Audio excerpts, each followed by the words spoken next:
Testando som, testando som.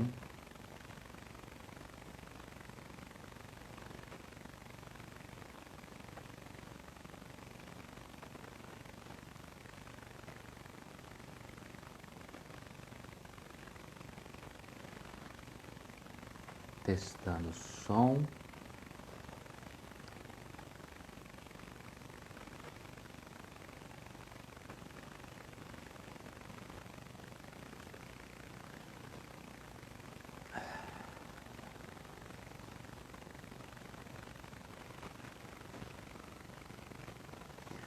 Bom, vamos começar a nossa série de palestras sobre autoconfiança.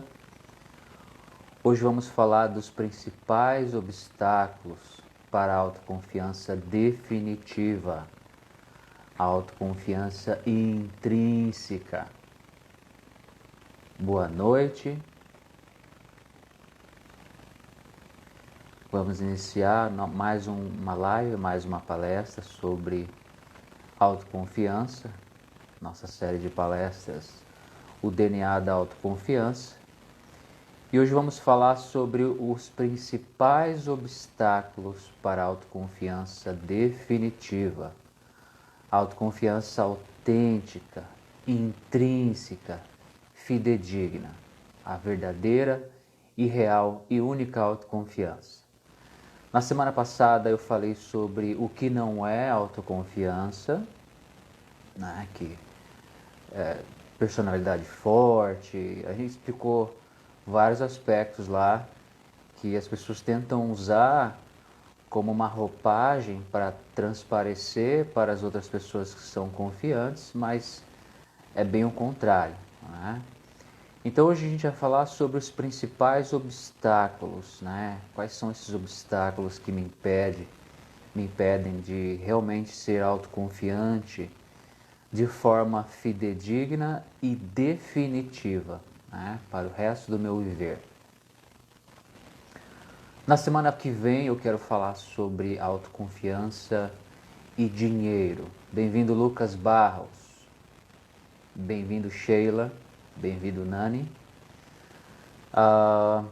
Então, na semana que vem eu vou falar sobre autoconfiança e dinheiro, né? Como é que a autoconfiança ela se relaciona com o dinheiro, como é que a gente se relaciona com o dinheiro para buscar autoconfiança, entender como funciona esse mecanismo, para te ajudar a liberar a sua prosperidade financeira, para que ela ocorra de forma fluida e não forçada. Bom, começando o nosso bate-papo sobre quais são os principais obstáculos para a autoconfiança, vale lembrar, eu vou explicar novamente o que é autoconfiança, né? A autoconfiança ela não é um conceito, não é uma ideia, é a experiência que o indivíduo tem de si diante das circunstâncias e dos desafios. Então é uma experiência que o indivíduo tem dele mesmo, é uma experiência de força, de certeza, de coesão, de união consigo mesmo e de fluidez, né? Isso é autoconfiança, né? Bom, um dos principais obstáculos para a verdadeira autoconfiança são os transtornos dissociativos, né? Principalmente o transtorno dissociativo de identidade, que começa lá na infância, né? O que é o transtorno dissociativo? O dissociativo significa se dissociar, né? O indivíduo ele abre mão da sua originalidade, de aspectos da sua originalidade, para se encaixar no meio em que ele vive. Então, quando a gente é criança, o entorno, os pais, os professores e a sociedade, eles demandam de você que você deve ser de tal forma. E aí muitas vezes, para você não ser rechaçado ou para você não sofrer consequências, você se força a se encaixar nesse padrão demandado pelos pais, pelos professores, pela sociedade. E aí, sem perceber, você vai abandonando a sua originalidade, a sua base original, para tentar se transformar ou se tornar naquilo que você acredita que vai te encaixar na sociedade, né? Porque Nosso maior sonho quando a gente é criança é de ser aceito, é de ser visto, desejado, de ser observado. Então, muitas vezes a criança ela tem os pais distantes, ou os pais estão ocupados, ou então os pais têm outros complexos, de outras particularidades. Então, a criança ela acaba sentindo os pais distantes, ela começa a achar que há algo de errado nela, ela começa a sentir que há algo de insuficiente em ser eu. Então essa criança ela vai querer agradar os pais, as autoridades, os professores. Então ela começa uma busca de agradar as autoridades, começando pelos pais, os professores e a sociedade também, que traz muito forte essa energia arquetípica de autoridade. Então, sem perceber, essa criança ela começa a se abandonar, a se dissociar. Né? Ela percebe que, poxa, se eu tenho traços de vulnerabilidade é sinônimo de inferioridade, pobreza é sinônimo de inferioridade, notas baixas, performance na escola. Então tudo isso aí é considerado como inferior, então eu não quero isso para mim, porque senão eu não vou me encaixar. Né? E as pessoas não vão me ver, não vão gostar de mim, ou não vão me aprovar. Então quando é criança, a gente faz esse movimento de abandonar partes originais, nossa, de todo ser humano, né? Todo mundo é vulnerável, isso não existe. Mas a gente não quer isso, né? A gente não quer demonstrar isso. Então o indivíduo ele tenta se parecer de valentão, já logo na escola já tenta transparecer para os coleguinhas que ele é valentão. Mas na verdade é uma fuga, né? Uma tentativa de mostrar que ele é forte, porque no fundo ele sente que ele é fraco. Né? No fundo ele sente que ele não é suficiente. Então lá desde criança ele já começa a aprender que ele precisa demonstrar para os professores, para os pais, uma identidade, um indivíduo que é bom o suficiente, né? Que de alguma forma tem características admiráveis. Então começa esse processo de dissociação. Então esse indivíduo ele se dissocia da sua originalidade e ele passa a se travestir de um ser que é bom o suficiente, que faz as coisas corretas e que tem as características tão desejadas e demandadas pela sociedade, pelos pais, pelos professores. Então aí começa o problema, porque lá na vida adulta ele vai ter problema, porque muita coisa para empreender, para operar em alto nível, para performar, você precisa da sua originalidade, da sua base original. Eu não consigo operar, performar a partir de uma fantasia que eu criei de mim. Essa fantasia que eu criei de mim, ela é irreal.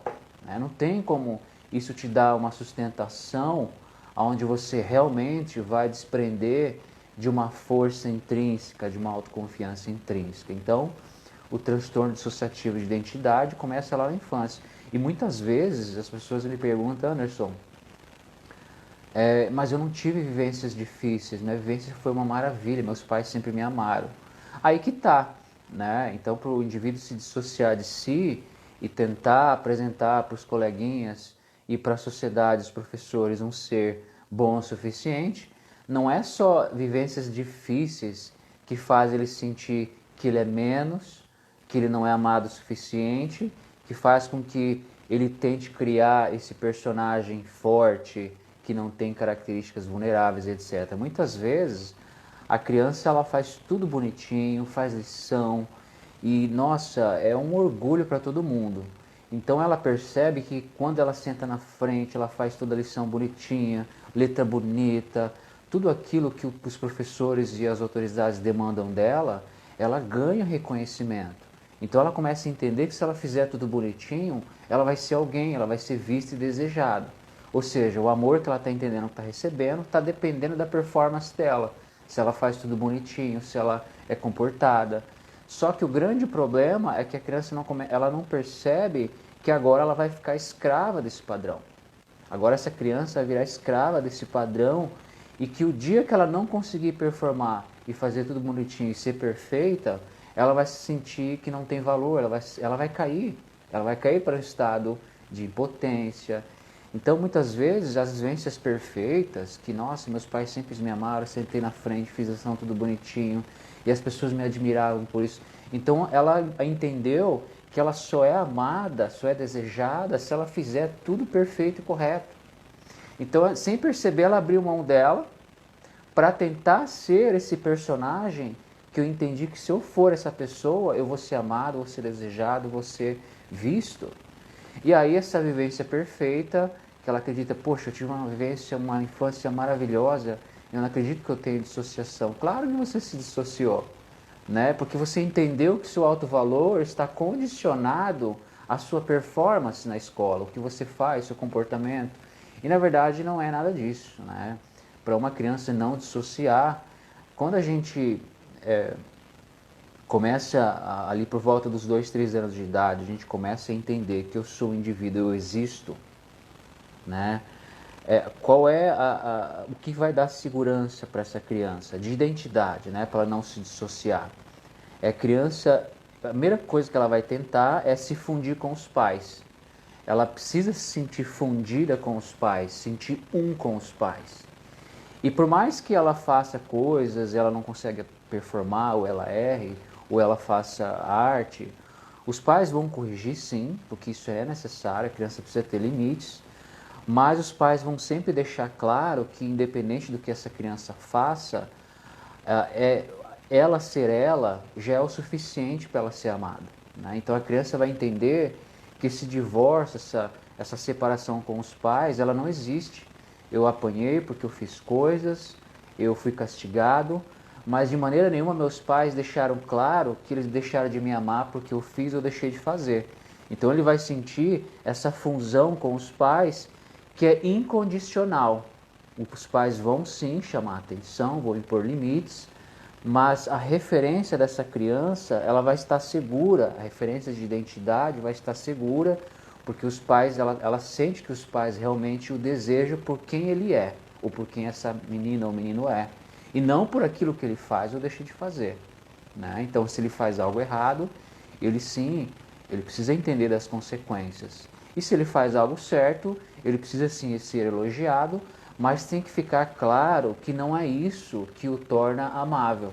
O fato dele só existir, de ser ele, já é o suficiente.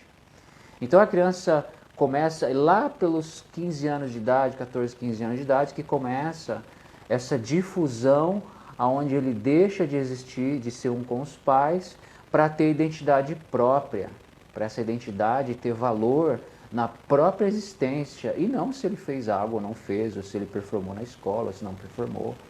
Isso é amor incondicional que todos nós buscamos. Mas isso é raro, tá? Isso é muito raro.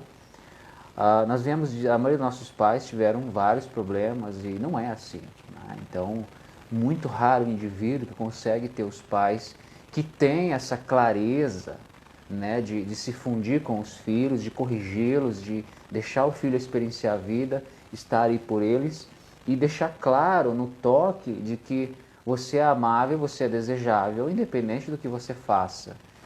Só por você ser você, né? Você não deve nada para ninguém. Só por você ser você, você já é amável. Mas raramente nós temos pais assim, é muito raro. Então, geralmente, a nossa referência ela está atrelada a quem eu devo ser, né, para ser respeitado na escola, para os pais me elogiarem, me enxergarem, ou quem eu não devo ser para não ser rechaçado pelos pais, ou para não ser tirado sarro dos colegas, ou meus colegas vão tirar sarro de mim, vão fazer bullying. Então, a maioria das pessoas elas vão dissociar, porque a dissociação ela é uma defesa do indivíduo, porque quando ele sente que a estima dele está em jogo e ele vê que ele não vai conseguir se encaixar, ele sente que ele não vai conseguir se encaixar sendo ele, é natural que ele vai abrir mão de aspectos dele para tentar se encaixar no entorno, porque a estima dele depende disso. Mas ao longo da vida, esse indivíduo ele vai esquecer de quem ele é.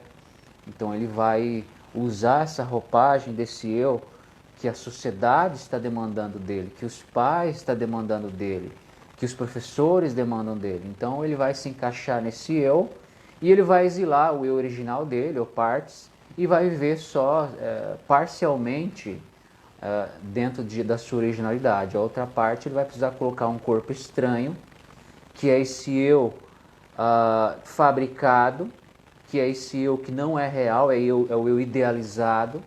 Então a criança usa a imaginação, porque se eu for esse eu, as pessoas vão me ver, vão me desejar, vão me enxergar e eu vou ser visto e valorizado na minha estima lá no meu âmago. Então, a criança ela se traveste desse eu que é bom o suficiente, isso é um corpo estranho que essa criança acabou de colocar em cima da sua originalidade. E aí lá na vida adulta isso vai fazer falta, porque esse corpo estranho, esse personagem, essa persona, é igual ao nosso corpo. Se eu colocar um artefato ou alguma coisa dentro da minha pele, é natural que o meu corpo vai começar a rejeitar isso aqui com o tempo. Ele vai querer expulsar, porque isso aqui é um corpo estranho, ele não reconhece isso como parte intrínseca dele. Então é a mesma coisa no psicológico. Então o transtorno dissociativo, ele é uma saída temporária para a criança que está aprendendo a se adaptar e se conhecer. Então a grande tragédia é que a roupagem que é vestida na infância, ela vai permanecer grande parte da vida, e essa roupagem, esse corpo estranho, não tem força e combustível suficiente para levar o indivíduo para ter uma vida realmente próspera em todos os sentidos, né? Então lá na frente ele vai ter problemas, porque esse corpo estranho, esse personagem que ele se travestiu para se encaixar no meio, não é real, né? É só um corpo estranho que ele colocou em cima dele e ele exilou partes dele, partes da sua originalidade. Então muitas vezes o indivíduo chega para mim, ele não sabe quem ele é, ele não tem uma identidade, né? Ele quer carro, essas coisas todas porque todo mundo quer, porque todo mundo valoriza, porque se todo mundo vê que ele tem isso, ele vai se sentir valorizado e visto. Então é um indivíduo que não tem originalidade. Então a maioria das pessoas, grande parte delas, vão se dissociar. A dissociação ela é uma estratégia do psiquismo de deixar, né, o indivíduo conseguir se adaptar, porque a estima dele temporariamente depende daquilo, mas lá na frente ele vai ter que reaver, se livrar do personagem e voltar a resgatar a sua originalidade, resgatar a sua identidade original e se integrar a ela, ser um com ela, né, com essa identidade fidedigna. E aí quando o indivíduo consegue esse reencontro, esse abandono do personagem, ele realmente encontrou ouro, ouro de verdade, né? Não é ouro de tolo. Bom, fora o transtorno dissociativo, existem também os complexos, né? O que é um complexo? O complexo é uma dor, uma vivência, uma imagem, uma vulnerabilidade que ela reside lá no inconsciente do indivíduo como muitas vezes não é trauma, às vezes é uma interpretação das coisas, né? Às vezes o indivíduo, o pai dele cobra, olha, você precisa ser alguém na vida, você precisa ser alguém na vida, você precisa ser alguém na vida. E aí ele entende que ser ele não é nada, né? Ele tem que ser alguém. Então ele fica até hoje ele está tentando ser alguém e ele não se encontra. Porque tentar ser alguém, você tem que ser alguém na vida, isso é uma palavras para te ajudar, né? O seu pai, quando a sua mãe diz, você tem que ser alguém na vida, ele só esqueceu de mencionar, não se abandone por isso, né? Você tem que ser alguém, mas dentro da sua realidade, dentro da sua originalidade, né? Os pais, eles não têm esses estudos, eles não têm esse preparo. Então, os pais exigem algo e a criança entende que está sendo exigido perfeição. E aí fica aquela exigência, não aquela demanda, como é que eu posso dizer? Encontrar uma palavra não realizada, aquela demanda não realizada por fazer, e ele fica aquela sensação de insuficiência, aquela dor que fica lá na personalidade dele, aquela sensação de insuficiência. Então, o complexo ele é uma dor, uma imagem, uma vivência, uma vulnerabilidade de um passado, seja ele real ou não. Muitas vezes ele é um passado interpretado, muitas vezes ele aconteceu mesmo, né? Então, exemplos de complexo. Um exemplo, o complexo de inferioridade.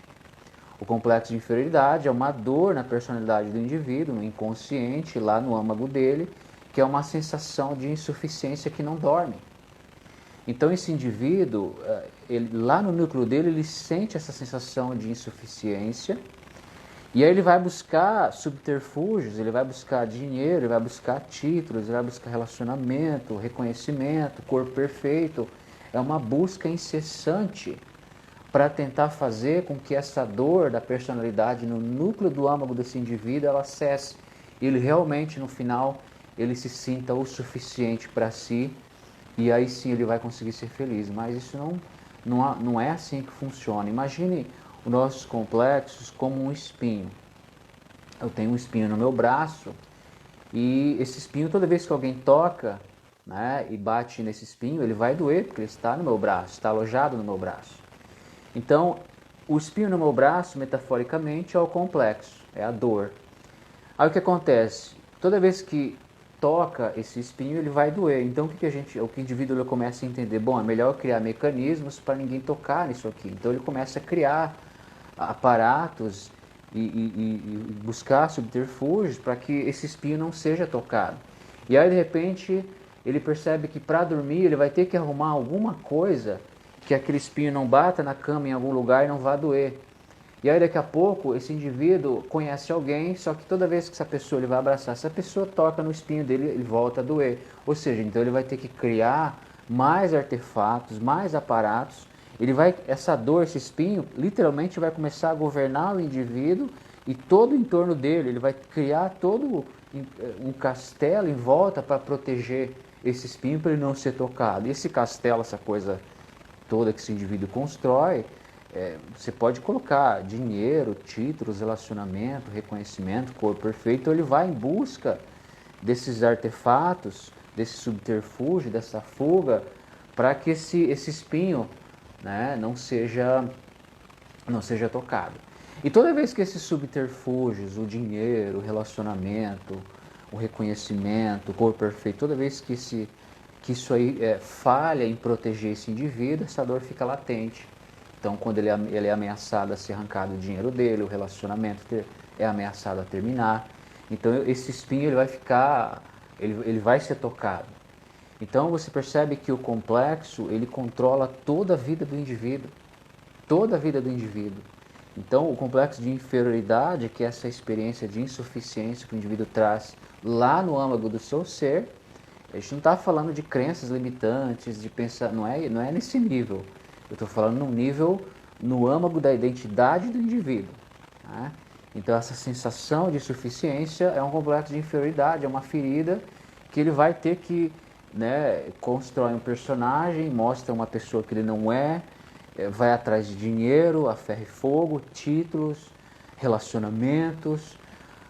Eu vou dar um exemplo. Vamos imaginar que uma pessoa tem um complexo e no âmago do ser dela sente carência. É o complexo de carência que ela tem. E aí essa pessoa, aquele espinho que está doendo, o que ela vai fazer? Ela vai em busca de qualquer pessoa que afaste essa sensação de carência dela, que o acolha, que o aceite, que proteja ela. Então, ela vai entrar em redes sociais, ela vai em baladas, vai em uma série de lugares, com o intuito de buscar alguém para fugir, né? Buscar alguém como subterfúgio, como uma fuga para fugir do complexo dela. E de repente ela vai ver que lá na balada as pessoas não olharam para ela, ela vai entender que não, é melhor eu ter dinheiro porque lá vão olhar para mim e vão me desejar, é melhor eu ter o corpo perfeito. Ou seja, ela começa a inventar todo esse aparato, tudo isso aí para cercar, né, encastelar, cercar essa dor que ela tem, né, e aí ela traz uma pessoa de fora para o relacionamento, ela entra no relacionamento, mas na verdade o relacionamento começou com um problema e ela não resolveu esse problema ao entrar no relacionamento, ela escondeu o problema, ela trouxe uma pessoa de fora para fazer parte do problema dela, que é a carência. Então geralmente esse tipo de relacionamento não vai longe, porque a pessoa, para começo de conversa, ela buscou um relacionamento como um subterfúgio, uma fuga dela mesma, uma fuga da dor dela. Então, ela não resolveu o problema, ela escondeu o problema. E assim as pessoas usam outras coisas também, como eu mencionei aqui. Fora o complexo de inferioridade, também tem um complexo de superioridade, que é o complexo de inferioridade disfarçado, né? O complexo de superioridade, você vai perceber o indivíduo que está sempre tentando ficar em evidência. Esse indivíduo está sempre falando das suas vitórias, das suas próprias conquistas. Ele só fala de si. Então, ele só fala, ele não escuta ninguém. Você vai nas rodas, é a pessoa que só quer falar e quer falar alto, mais alto que todo mundo. É um indivíduo que geralmente se coloca como dono da verdade. Então, é um indivíduo que ele ele se traveste, ele acredita que ele é esse ser inteligente, superior, e muitas vezes a empresa dele está, os cacos, está indo à falência, ele externaliza todos os problemas, culpa o externo, o mercado, todo mundo menos ele, para não danificar essa roupagem que ele está tentando se convencer ao mundo, mas lá no fundo, no âmago dele, ele sente aquela sensação de insuficiência. Né? Então, o complexo de superioridade é só o outro lado da moeda do complexo de inferioridade. Então, o indivíduo que só fala de si, que só fala das suas conquistas. Então, você vai encontrar muita gente assim. Né? Então, os complexos, a dor que fica na personalidade do indivíduo, no âmago do ser do indivíduo, ela começa a controlar esse indivíduo e colocar esse indivíduo para buscar todos esses artefatos aí, como um subterfúgio, como uma fuga. Né?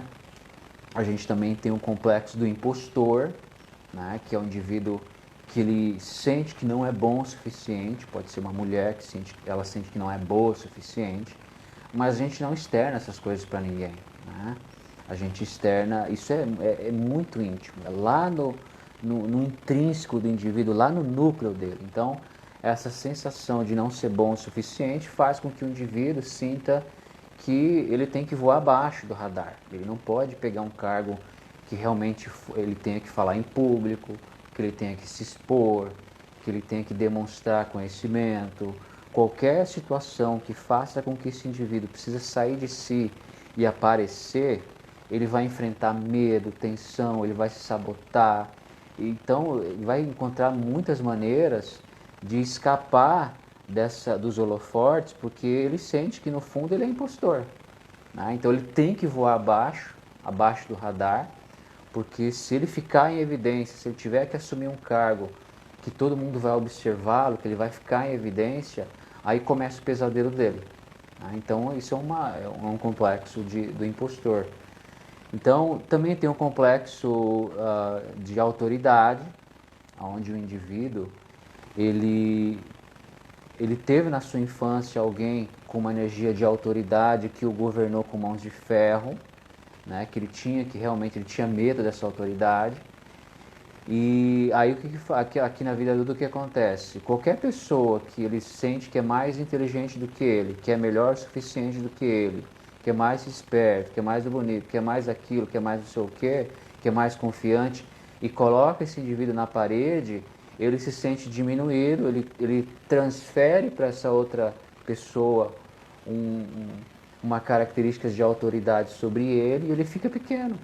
Né? Então ele realmente diminui de tamanho, cai para um estado infantil e isso se chama complexo de autoridade. Né? O indivíduo ele, na frente de alguém que ele sabe que é mais forte, mais confiante, mais inteligente do que ele se diminui, ele se sente inseguro. Né? Você vê que o semblante dele muda na hora. Um amigo, um exemplo bem prático desse complexo de autoridade, um amigo foi fazer uma entrevista sobre vendas, ele gosta de trabalhar com vendas, etc. E foi fazer uma entrevista numa empresa e ele deve ter por volta de uns 45 anos. E aí é um cargo de executivo bem alto e ele falou, eu vou me arriscar, né? Eu sou bom em vender, eu gosto de vender, eu vou me arriscar. Então ele se inscreveu, passou pela peneira e chegou lá na hora da entrevista pessoal. Quando ele chegou lá, ele percebeu que a entrevista era na frente de todo mundo, dos outros, não sei se dá para chamar de concorrentes, mas enfim, das outras pessoas que estavam lá pelo cargo. E lá havia só executivos de barba branca, terno bem arrumado, fechado, e com cara fechado, cara sério, e a entrevista na frente de todo mundo. Então, quando ele viu aquilo, aqueles caras com barba branca, com aquele terno fino, fechado e sérios assim, né, passa confiança. Quando ele viu aquilo, que era na frente de todo mundo, ele se intimidou, né? Ele se sentiu diminuído, ele se sentiu frágil, ele se sentiu vulnerável, né? E ali, na hora da entrevista, ele gaguejou, ele realmente se explicou demais. Então, depois que ele saiu de lá, que ele foi perceber o que tinha acontecido. Uma outra situação também de um complexo de autoridade, um amigo me chamou para ir com ele numa visita de uma grande empresa, onde ele foi quase 6 meses para ter um agendamento com o presidente da empresa. E aí quando chegou o dia dele ir lá apresentar a proposta dele, ele começou a ficar tenso, tenso, tenso. E aí quando chegou na hora de ele entrar lá, ele falou: Anderson, deixa que eu falo tudo, porque eu falei: não, tranquilo, estou aqui só para te ajudar se você precisar. Então quando ele entrou para falar com o presidente da empresa, ele se perdeu, começou a falar rápido, explicar um monte, não perguntou nada pro cara, não conversou, ou seja, a intenção, a pressa de se explicar, aquela sensação de tentar ser bom o suficiente para o cara, aquela sensação de mostrar que ele sabe do que está falando, aquela sensação de que ele tem que corresponder à altura, todo aquele medo veio à tona, causou uma ansiedade nele, né, porque ele viu no indivíduo, no presidente da empresa, uma autoridade, então ele ficou pequeno. Então isso é muito comum. Então, é claro que existem vários complexos, tá? É uma lista enorme deles, mas eu trouxe aqui alguns, mas os principais deles, os principais obstáculos para a autoconfiança verdadeira é o transtorno dissociativo de identidade. O indivíduo abandonou a sua originalidade, a sua identidade original, para tentar ser um indivíduo que se encaixe na sociedade, que é bem visto de acordo com os olhos da sociedade, do entorno cultural dele. E esse autoabandono faz com que ele tenha que se travestir desse ser idealizado, né, esse corpo estranho que ele coloca em cima da referência original dele. E depois a gente tem que fazer um trabalho de retirar esse corpo estranho e fazer esse indivíduo reconhecer, voltar para a sua originalidade. E outra coisa que atrapalha muito a autoconfiança do indivíduo são os complexos, né, que são vários, aí cada um tem a sua história, cada um tem a sua configuração. Então cada complexo ele é uma história vivenciada, mas muitas vezes não são baseados em fatos, são baseados na experiência idealizada e interpretada do infanto, né? E aí aqui você precisa desconstruir tudo isso aí, para que esse complexo, essa dor, essa sensação de insuficiência, de menos, de não ser bom o suficiente, que está lá no âmago do ser do indivíduo, essa vulnerabilidade, para que ela se cure, aí esse indivíduo tem uma expansão na estrutura de identidade dele, e quando ele tem essa expansão que é devido à cura desse complexo, esse indivíduo ele se sente mais expandido, mais forte, mais flexível, né, sem medo de aparecer. Se ele tiver que colocar os holofortes nele, ele está tranquilo, não tem o que esconder. Ele se aceitou, ele está dentro da sua referência original, ele não abre mais mão de quem ele é na frente de palco, na frente de plateia, na frente de nada. Ele não coloca mais bens materiais, títulos, relacionamento, todo esse aparato aí na frente para se proteger. Ele não precisa mais disso. E é quando ele não precisa mais disso, ele é mais confiante, e essas coisas todas vêm para ele sem esforço, porque ele não é mais o escravo, o mendigo, que depende disso para a sua estima, né? A estima dele vem de autoestima, vem dele. Então a autoconfiança vem da referência original dele, desse indivíduo que voltou para casa, voltou para a sua estrutura original. Tá?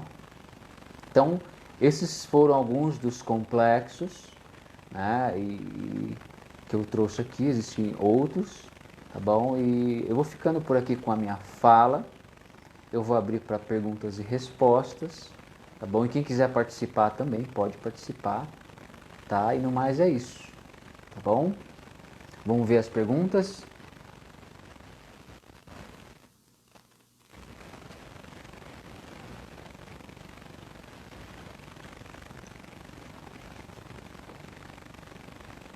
Quem quiser fazer pergunta pode digitar. Meu amigo Edjairo.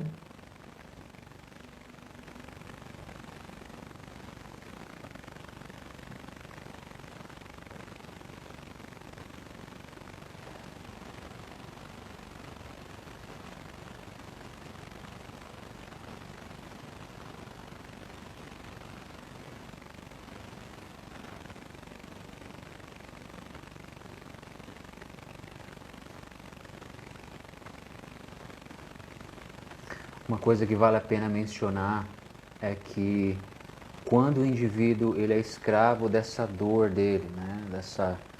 dessa sensação de insuficiência que lá no âmago do ser dele, de não ser bom o suficiente, que ele se traveste de alguém que sabe das coisas, né?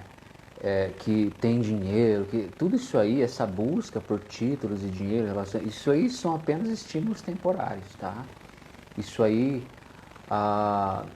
não vai curar esse indivíduo, não vai curar a dor dele, são só estímulos temporários, né? Assim que ele obter o dinheiro, o relacionamento, ele vai ter essa dor, ela vai continuar lá, a sensação existencial de insuficiência, de não ser bom o suficiente, quer essa sensação esteja consciente para ele ou não, essa sensação ela vai continuar gritando e demandando desse indivíduo mais fuga, mais isso, mais perfeição, mais isso, mais dinheiro, mais...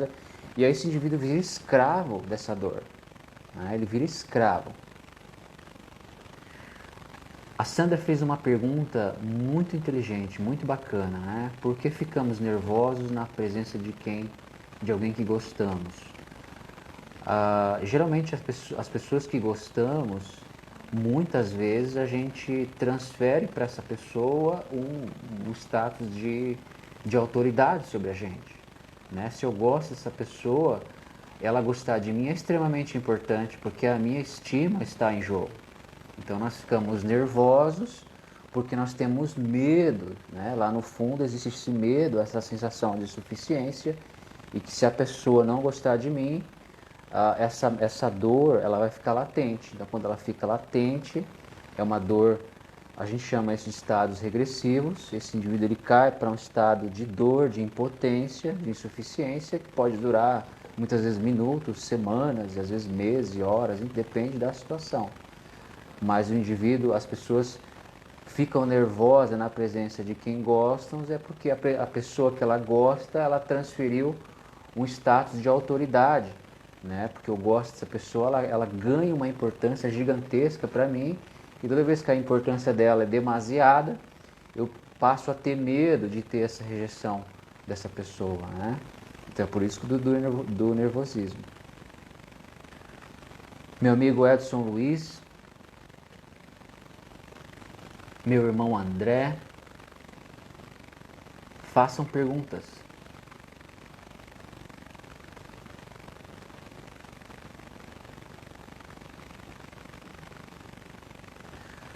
Outra coisa que vale a pena mencionar é que geralmente o indivíduo que tem um complexo de superioridade, a insuficiência dele não é consciente, né? Ele sente, ele na cabeça dele, no pensar e no sentir dele, ele sente que ele é superior. E aquela sensação de insuficiência que está lá no fundo, ela está há tanto tempo acobertada por esse personagem que é uma espécie de Deus, que é um personagem que é o dono do saber, é o dono da verdade, que está sempre em evidência e que tem que sustentar, né, toda essa imagem. Tem que ter carro, tem que ter coisas, tem que ter tudo isso para sustentar o complexo de superioridade. O indivíduo se endivida, ele passa por cima de todo mundo porque ele precisa do dinheiro, dos títulos, de tudo isso aí a ferro e fogo para sustentar a fantasia de si mesmo, né? Para sustentar essa referência de superioridade que ele insiste em apresentar para o mundo e empurrar isso goela abaixo para todo mundo, empurrar isso à força para todo mundo. Então, o complexo de superioridade muitas vezes não é consciente para o indivíduo que lá no fundo existe um ser inferior. Mas faça esse teste, questione ele, contrarie ele, para você ver o que acontece. Questione ele na frente de outras pessoas e o contrarie para você ver como ele se torna agressivo, assim, ó, estralar os dedos. Por quê? Porque você atingiu a dor frágil dele. Então, pensa que o nosso ego, a nossa estrutura de ego, ela é assim, ó. Quanto maior o ego, mais diluído ele é, portanto, maior e mais fácil de ser atingido, e mais diluído, mais frágil. Por quê? Porque ele está diluído. Então, quanto maior o ego de um indivíduo, mais ele precisa se diluir. Quando ele se dilui, ele perde a força. E ele fica grande, mais fraco. Agora, o indivíduo que venceu isso, ele vai ver o ego dele ficar bem pequenininho. Quanto mais pequeno o ego, mais firme, condensado ele se torna. Então você vê o indivíduo que tem um ego pequenininho, o ego dele é extremamente condensado e por isso ele é forte. Agora o indivíduo que tem um ego grande, o ego dele precisa se diluir, ficar grande. Aí é fácil de ser acertado, porque ele é grande demais. E é fácil de ser atingido, de pegar na dor dele, porque ele está muito diluído. Né? Então, quando ele começa a fazer esse tipo de trabalho, desmontar toda essa fantasia, todo esse aparato todo aí que ele cercava para proteger a dor dele de infância, as dores dele de infância, ele não precisa de nada mais disso, ele se curou, aí você vê um renascimento de um ser completamente distinto e diferente. Você vai ver um ser que caminha, olha nos olhos das pessoas com segurança, com certeza, porque ele tem a certeza de si, né? Então não é uma certeza imposta que tem que empurrar a goela abaixo de ninguém, é uma certeza de si que é para si mesmo, né? Ele sente essa sensação de força que é de si, ele não precisa passar isso e empurrar a goela abaixo para ninguém, tá? O meu amigo Jailson fez uma pergunta.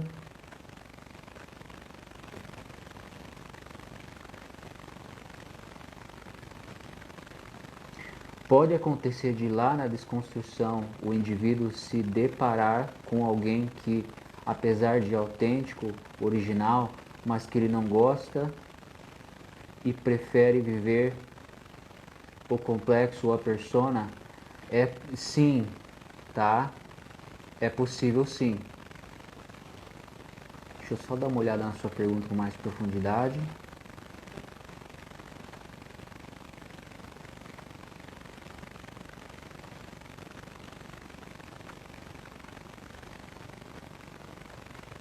Consegue refazer essa pergunta, ô Jailson? Você quer participar ao vivo? O que você acha? A gente consegue bater um papo melhor.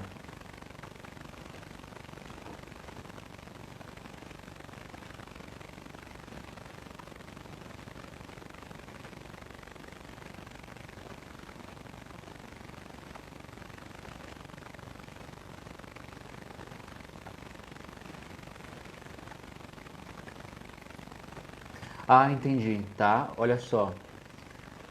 Pode acontecer de o indivíduo ele voltar para sua originalidade nesse processo de desconstrução do falso, do eu falso. Ele olhar para o eu dele original e falar assim, bom, eu não quero ser isso. Eu quero continuar sendo a minha persona.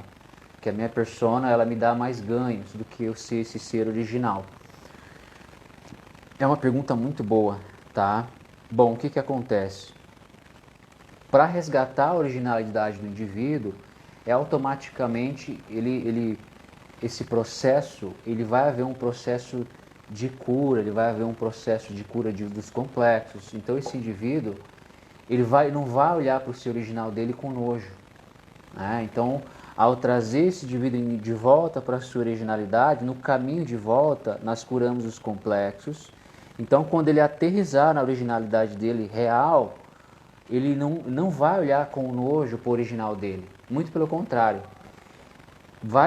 Cresce uma sensação de autoaceitação, cresce uma sensação de autopertence, de gratidão por ser ele.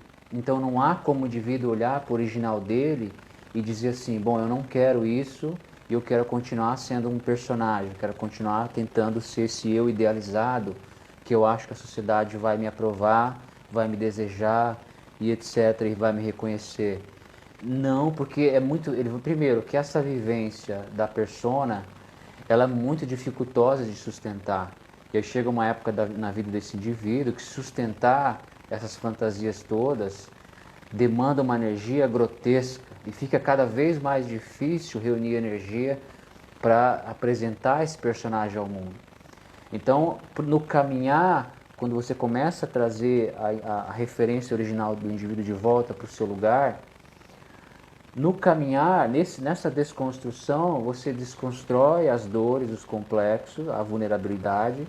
Então, quando ele aterrissar de volta na referência dele, já automaticamente já vai haver uma autoaceitação, uma gratidão por ele existir, uma sensação de autopertence que é silenciosa. Ele não precisa demonstrar isso para ninguém, né? Isso é autossuficiente, né? Ele não precisa esfregar isso na cara de ninguém. Então, nunca que o indivíduo vai... O que faz o indivíduo abraçar um personagem? É ele olhar para aquilo que ele achou que o original era. Ele achou que o original dele era inferior, que ele achou que o original dele era insuficiente, então, como um subterfúgio, como uma fuga, como uma estratégia, ele criou um personagem idealizado, que é o eu que eu gostaria de ser, que é o eu que eu gostaria de apresentar para as pessoas, e agora ele passa a ser escravo desse personagem e construir toda uma vida em volta desse personagem, castelo, para ele ser assistido. Então, quando você desconstrói isso, o original dele volta a ter valor. O original dele volta a ser sagrado. O original dele volta a ser ouro de verdade. Então, quando ele se une com o eu dele original, os dois já partem dessa sensação de autopertence, de eu estou em paz sendo eu dentro da minha originalidade. Isso aqui é meu, ninguém tira. Nenhum ambiente tira. Embora é um autopertence que é flexível, né? Ele não vai, se ele perceber que ele está errado, ou que lhe falta informação, ou que ele precisa de ajuda, ele não vê problema nenhum nisso aí. Nenhum. Você fala, não sei, o não sei dele vem de verdade, vem da autoaceitação, não vem de inferioridade. Tá? Então, respondendo a sua pergunta, não há como o indivíduo olhar para o original dele e continuar vivendo a persona, porque isso ele fez lá atrás. Então o trabalho que a gente faz é desconstruir as feridas do original para que ele volte a viver a partir do original dele. Alguém quer fazer mais uma pergunta?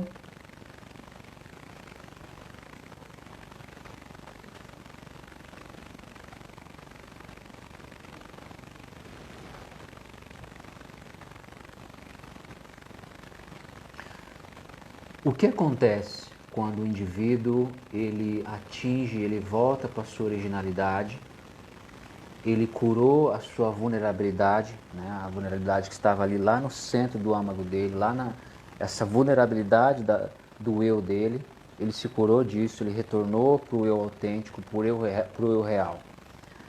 Qual é a consequência disso? Bom, a consequência, ele é um indivíduo que ele vai experienciar inspiração, motivação para o resto da vida. É um indivíduo que ele vai abordar os desafios com resposta, ele responde aos desafios e não reage a eles. É um indivíduo que vai abordar as metas empresariais, a performance, de uma forma mais coesa, firme e tranquila, porque a estima dele, a estima frágil dele não está mais em jogo. A estima dele já é garantida em si mesmo, a experiência que ele tem de si já é suficiente. Então, a busca pela meta, a performance, seja na vida ou nos negócios, ela é fluida e coesa, porque a estima do indivíduo não depende mais disso. Então, esse indivíduo ele vai sempre desfrutar de muita força, coesão, porque ele está unido com a sua originalidade. Ele já está abastecido desta força. Então, essa é a consequência quando o indivíduo atinge esse nível de maturidade. E esse trabalho, ele não é um trabalho de desenvolvimento pessoal, muito pelo contrário, é um trabalho de subtração. O indivíduo ele passa a vida lendo um monte de coisas, fazendo faculdades e aderindo a um monte de conhecimento técnico, mas tudo isso aí é para proteger a vulnerabilidade dele, para ele fugir do complexo dele, para ele fugir do transtorno. Então, ele vai usar tudo isso aí só para enfeitar o personagem dele. Então, quando o indivíduo ele faz esse trabalho, ele procura um analista competente que faz esse trabalho, ele vai tirar tudo que é desnecessário, o corpo estranho que está em cima desse indivíduo original. Então é removido esse corpo estranho e é curado aquela primeira convicção de que ser eu é insuficiente que vem lá da infância. Então isso é curado ele passa a ter orgulho de vestir a roupagem original dele, de ser um com o eu original dele. Né? Ele passa a sentir gratidão, firmeza, coesão, né? E porque tudo isso aí é intrínseco, é uma vivência completamente distinta do que você vê por aí, né? Na maioria dos casos. Mais alguma pergunta? Ah, o Edjário fez uma pergunta. Isso, nós estamos, desculpa Edson, nós estamos falando sobre autoconfiança. O Edjário fez uma pergunta. Quando a pessoa faz regressões, esses sintomas comportamentos podem ser confundidos com ansiedade e depressão? Ansiedade e depressão é um estado regressivo. Por quê? Porque quando o externo, né, ele se apresenta situações e circunstâncias que bate na minha dor, automaticamente no meu ser frágil eu vou experienciar ansiedade. Então, qualquer vivência externa que traz gatilhos, né, que se engaja com esse material no inconsciente do indivíduo, com esse material vulnerável, ele automaticamente dispara a ansiedade nele. Né? E o que é a depressão? A depressão é ficar lutando e tendo conflito com esses sintomas. Né? Eu lutar contra a minha ansiedade, lutar contra o meu... ficar lutando, chega uma hora que o indivíduo cansa, porque ele está enxugando gelo, está trabalhando no que é superficial, que é reprimir a ansiedade, reprimir as emoções negativas, se livrar delas, se livrar dos pensamentos negativos, e aí com o tempo essa luta cansa ele e aí se torna uma depressão. Autoconfiança, como conseguimos ter ela de volta? É uma pergunta interessante, Edson. Os complexos, né, essa dor, o transtorno dissociativo, isso não é ruim. Eu vou dar um exemplo. Eu tive complexo de inferioridade. Então, meu complexo de inferioridade, ele na minha cabeça, eu me sentia, né, no meu ser, me sentia insuficiente. E aquela sensação de suficiência me motivou a sair de uma cidade pequena para ir em busca de oportunidades na cidade grande. Aí chegou lá e percebi que eu tinha que estudar inglês para ser alguém em serviço. Então eu fui atrás de falar inglês, estudar inglês, ou seja, o meu complexo de inferioridade estava me empurrando para eu me desenvolver. Né? Então não dá para dizer que nossos complexos são negativos, porque não são. Só que lá na frente na minha vida, quando eu quis empreender em alto nível, quando eu fui jogado numa situação onde realmente eu tinha que demonstrar autoconfiança que era intrínseca, aí me faltou. Aí eu precisei rever, eu tive uma crise existencial e comecei a buscar conhecimento, fiz várias terapias, li vários livros, ou seja, aprendi bastante coisa para fugir da minha dor, mas só foi com a psicanálise que eu realmente encontrei uma solução, onde eu realmente encontrei o que estava acontecendo comigo, onde realmente fiz esse trabalho de voltar para o meu eu original. Então, o nosso complexo, muitas vezes, ser rico é gostoso, é maravilhoso. Isso me motiva, isso me dá confiança. Mas ao longo da jornada, se eu tomo um tombo ou uma doença, acontece alguma coisa mais drástica na minha vida que me derruba, aí, geralmente eu não me acho mais. Aí eu começo a me perder. É muito comum isso, ô Luiz. Eu tenho relato de pessoas que é assim, ó. Poxa, Anderson, eu fui gerente de uma loja de roupas e, poxa, eu sempre fui um gerente, nossa, fiz meu trabalho fantástico e agora que eu abri uma loja de roupas para mim e o mês começa a não performar, eu começo, mas será que eu começo a experienciar a ansiedade, eu começo a experienciar que, poxa, lá eu era confiante na empresa para fazer isso para os outros, agora para mim aqui começa a se instaurar uma sensação de incerteza que começa a consumir ele. Né? Então, muitas vezes a situação, às vezes a gente tem uma situação na vida que às vezes não é tomba, às vezes o indivíduo ele subiu de cargo.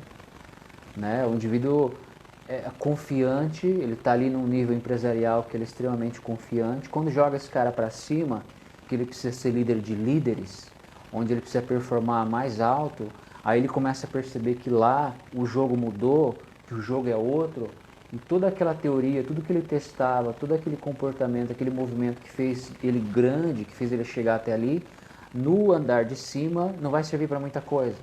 E aí ele começa a experienciar uma crise existencial. Ele começa a experienciar insegurança e ela começa a ficar cada vez mais latente, ela começa a consumir a energia dele. Então isso é muito comum, às vezes não é só uma vivência ruim, às vezes o cara subiu o cargo, jogou lá para cima no nível, que aí ele percebe que o movimento que ele usava lá parece que não se aplica aqui com tanta eficiência. E aí ele começa a duvidar de si. Isso é muito comum. Muito bom a sua pergunta, Luiz.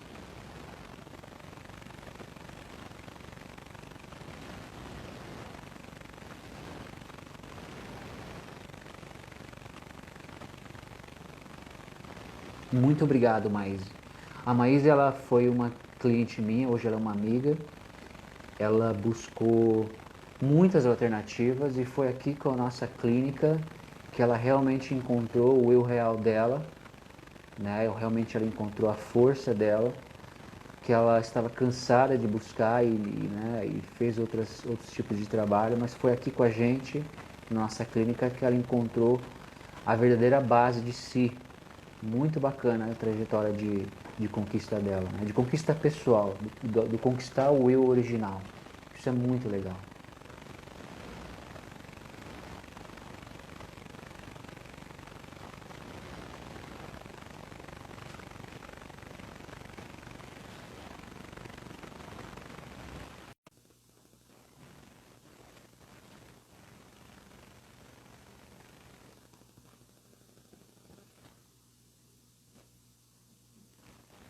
Bom, gente, acho que não tem mais perguntas. Eu vou ficando por aqui. Na nossa próxima live, eu vou falar sobre autoconfiança e dinheiro, tá? Então fica antenado,